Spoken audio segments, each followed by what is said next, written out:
تبلیغی جماعت کو 100 بار سلام. کتنے لوگوں کی زندگیاں انہوں نے تبدیل کر دی.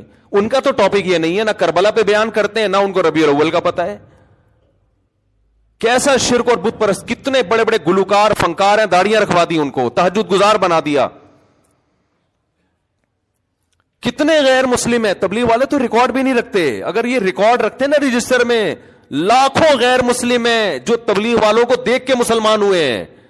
حالانکہ کوئی شو بازی کا شوق نہیں ہے تو کوئی ریکارڈ بھی نہیں رکھا ہوا. کارگزاری میں زیادہ اس طرح کی باتیں بیان کرنے کی بھی اجازت نہیں. کام کو فوکس کرو. تو جو عملی زندگی والے لوگ ہیں ان کا لائف اسٹائل کچھ اور ہوتا ہے, باتیں کرنے والوں کا اسٹائل کچھ اور ہوتا ہے. دیکھنے میں آپ کو باتیں کرنے والے پڑھے لکھے لگیں گے, لیکن عملی زندگیاں تبدیل کرنے والے کوئی اور ہوتے ہیں. میں تو جانتا ہوں کیسے کیسے لوگوں کی زندگیوں کو تبدیل کیا ہے, کیا کیسے کیسے پتھر دلوں کو تبلیغ جماعت میں نکل کے رام ہوئے. وہ ہم جانتے ہیں ایسے لڑکوں کو جو قتل کیا کرتے تھے, جو شراب پیا کرتے تھے, تبلیغ میں وقت لگا کر ان کی زندگیاں چینج ہو گئی. اگر ان کو کسی ایسے خطیب کے محفل میں لے جا کے بٹھا دیتے کہ وہ بیان کر رہا ہے جناب اس پہ کربلا پہ بیان کر رہا ہے اور حجاج بن یوسف پہ رپورٹ پیش کر رہا ہے, بنو امیہ پہ رپورٹ پیش کر رہا ہے, یہ لوگ شراب چھوڑتے؟ یہ اسی میں الجھ کے رہ جاتے. وہ میں نے کہ اہل حدیث کا واقعہ سنایا تھا نا, وہ ابھی بھی اہل حدیث ہی ہیں لیکن وہ تبلیغ میں لگنے لگے. کہہ رہے یار میں یہ رفع الدین, آمین بالجہر, ٹانگیں چوڑی کرنی ہے, پتلی کرنی ہے, پوری زندگی برباد کر دی, حاصل کچھ بھی نہیں ہوا.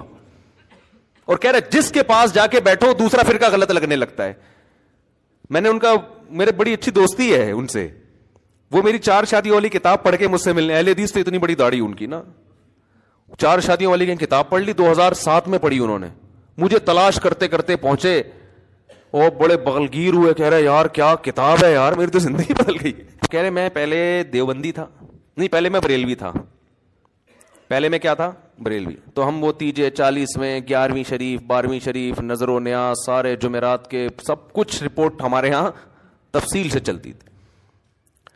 کہہ رہے پھر میں دیوبندیوں کے پاس بیٹھنا شروع ہوا تو کہنے لگے میں دیوبندی بن گیا. کہہ رہے ہیں پھر اس کے بعد میں بڑی ملامت ہوئی, خاندان ظاہر ہے ملامت کرتا ہے. تو جب میں دیوبندی بنا تو پھر کچھ دنوں کے بعد اہل حدیث میں بیٹھا, انہوں نے بخاری کی حدیث دکھائی رفع الدین والی. تو میں نے کہا دیوبندی تو یہ کرتے ہی نہیں ہے. اب ظاہر ہے ہر آدمی کے پاس علم نہیں ہوتا, انہوں نے کوئی 2-4 مولوی مل جائیں گے, ان سے پوچھا ہوگا, ان کے کچھ ہر آدمی کو ہر چیز معلوم تھوڑی تھی. کہہ رہے میں پھر اہل حدیث بن گیا. کہہ رہے جب میں اہل حدیث بنا تو ایک دن جماعت المسلمین والوں کا کہیں مجھے لٹریچر ملا کہ ہمارا فرقہ وارانہ نام نہیں ہے, یہ حنفی, شافی, دیوبندی, بریلوی, اہل حدیث, یہ تو فرقے بنائے ہوئے. ہوا سماکم المسلمین, اللہ نے نام کیا رکھا ہے؟ مسلم. آئیے جماعت المسلمین میں جس کا کوئی فرقہ نہیں ہے. انہوں نے کہا یہ اہل حدیث بھی فرقہ ہے. کہہ رہے ہم جماعت المسلمین نکل لیے. اب آسان نہیں ہوتا مسلک چھوڑنا, ملامتیں. کہہ رہے نہیں ہمیں تو حق کی تلاش تھی, ہم کہاں نکل لیے؟ جماعت المسلمین. کہہ رہے جماعت المسلمین کے اب شکر ہے اس کے بعد کوئی لیٹسٹ فرقہ وجود میں آیا نہیں تھا اس سے اوپر کا, لیکن اب جماعت المسلمین بھی پارٹ 1 پارٹ 2 ہو گئی ہے. ورنہ وہ ساری زندگی پارٹ 1 پارٹ 2 کے مناظرے کراتے رہتے کہ ان میں پارٹ 1 صحیح ہے یا پارٹ 2 صحیح ہے. تو وہ پھر جماعت المسلمین میں چلے گئے. اب جماعت المسلمین کا اس وقت پارٹ 2 نہیں تھا, تو وہ جماعت المسلمین میں گئے تو ان کو وہاں بڑا اچھا لگا. بھائی ہر بات قرآن کی, ہر بات حدیث کی, لیبل تو سب نے بڑے اچھے اچھے خوبصورت لگائے ہوئے ہوتے ہیں نا. تو بڑے اچھے کہتے ہیں ہوتے ہوتے میں صوبہ سندھ کا امیر بن گیا, کیونکہ پیسے والے بھی ہیں یہ, تو پیسہ بھی بہت دیا, بہت جماعت المسلمین پہ انہوں نے نچھاور کیا. جماعت المسلمین کو ترقی دینے میں ان کا بہت بڑا کردار. میں نام اس لیے بتاؤں گا کہ ان کی طرف سے پابندی ہے جماعت المسلمین والے, پھر ان کے تنگ نہ کرنا شروع کر دیں ان کو. تو کہتے ہیں مجھے پھر ایک دن اندازہ ہوا, کیونکہ حق کے متلاشی تھی, مجھے اندازہ ہوا کہ حنفی لوگ ابو حنیفہ کی اتنی تقلید نہیں کرتے جتنے یہ جماعت المسلمین والے اپنی امیر کی مقلد ہیں. یہ لوگ لیبل لگاتے ہیں کہ ہم کسی کی تقلید نہیں کرتے, مگر جتنے بڑے مقلد یہ لوگ ہیں, اتنا بڑا مقلد جو مجتہدین کی ایسی تقلید نہیں ہو رہی ہے. کہہ رہے پھر میں سوال پوچھتا تھا, مجھے اس کا جواب نہیں ملتا تھا, تو میں پھر کنفیوز ہونا شروع ہو گیا. یار تم تو باپ بنائے ہوئے تم نے اپنے امیر کو. کہہ رہے اب کہاں جائے بھائی, یہ تو شکر ہے مرتد نہیں ہوئے. میں نے ایسے لوگوں کے واقعات سنے جو تنگ آ کے بالآخر مرتد ہو گئے, اسلام چھوڑ دیا انہوں نے. کہہ رہے ایک دن میں گیا تبلیغی جماعت، کہیں فضائل اعمال کی تعلیم چل رہی تھی تو میں جا کے بیٹھ گیا. مجھے انہوں نے پاؤں دبانا شروع کر دیے کہ سیروزے میں چلو. کہہ رہے پہلے تو میں نے سوچا اب یہ رفع الیدین کا مسئلہ چھڑیں گے نا، اب یہ آمین کی بات کریں گے. کہہ رہے میں نے ٹانگیں چوڑی کر کے نا یوں کر کے پوری نماز پڑھی ایسے کر کے کہ مجھے کوئی چھیڑے. کسی نے نہیں چھیڑا. کہہ رہے میں نے کہا 3 دن لگاتا ہوں پھر چھیڑوں گا. میں 3 دن لگاتا ہوں، یہ الفاظ میرے ہیں، چھیڑوں گا. یہ تو ہماری اپنی کراچی کی اردو میں یہ چیزیں بنائی ہوئی ہیں ہم نے، یہ ٹھیک ہے نا. تو انہوں نے کہا شاید اب مجھے تنگ کریں یہ لوگ کہ میں سیروزے میں ٹرائی، جہاں اتنی جماعتیں ٹرائی کی ہیں اس کو بھی ٹرائی کر لو. تو کہہ رہے میں نے کہا میں یوں جاؤں گا پھر یوں کروں گا پھر زور سے آمین، تو کچھ نہ کچھ تو ہوگا.